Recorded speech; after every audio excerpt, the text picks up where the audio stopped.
بسم اللہ الرحمن الرحیم۔ السلام علیکم۔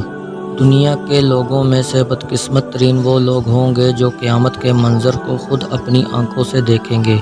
اس روز یعنی قیامت کے دن سے پہلے ایک دن ایک خوفناک آواز آئے گی جس کے خوف سے سب لوگ سب کچھ بھول جائیں گے۔ اس خوفناک آواز کے بعد سورج پھٹ جائے گا، تارے ٹوٹ جائیں گے، چاند بکھر کر ریزہ ریزہ ہو جائے گا اور زمین میں دراڑیں پڑ جائیں گی اور پہاڑ روئی بن جائیں گے، سمندروں میں آگ لگ جائے گی، دنیا تہس نہس ہو جائے گی۔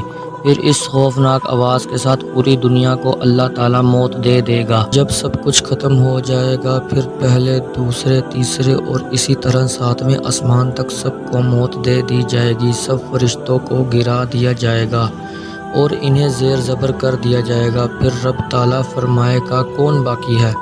آواز سن کر ملک الموت حضرت عزرائیل علیہ السلام کہیں گے یا اللہ مجھ سمیت تیرے 4 فرشتے باقی ہیں، جبرائیل، مکائیل اور اسرافیل۔ اللہ تعالیٰ فرمائے گا جبرائیل اور مکائیل مر جائیں۔ اس پر اللہ کا عرش کہے گا یا اللہ جبرائیل اور مکائیل کو؟ تو اس وقت اللہ تعالیٰ فرمائیں گے خاموش، میرے عرش کے نیچے موت ہی موت ہے۔ پھر دوبارہ اللہ تعالیٰ فرمائے گا کہ کون باقی ہے؟ جواب آئے گا کہ عرش کے فرشتے یعنی اسرافیل اور عزرائیل۔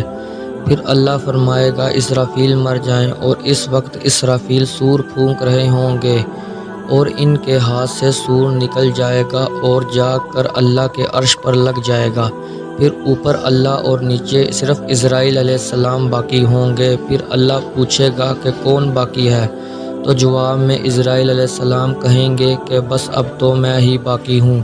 پھر اللہ تعالیٰ فرمائے گا کہ جا تو بھی مر جا، تو بھی میری ایک مخلوق ہے۔ پھر اللہ تعالیٰ کہے گا کہ کوئی ہے میرا شریک تو آؤ۔ پھر اللہ تعالیٰ زمین اور آسمان کو ایک جھٹکا دے گا اور فرمائے گا کہ میں یکتا ہوں اور میرا کوئی شریک نہیں، اللہ اکبر۔ اللہ تبارک و تعالیٰ سے دعا ہے کہ اللہ ہم سب کو ایمان والی زندگی اور ایمان والی موت عطا فرمائے۔ اللہ تعالیٰ ہم سب کو قیامت کی تیاری کرنے کی توفیق عطا فرمائے۔ اللہ تعالیٰ ہم سب کا حامی و ناصر ہو، آمین یا رب العالمین۔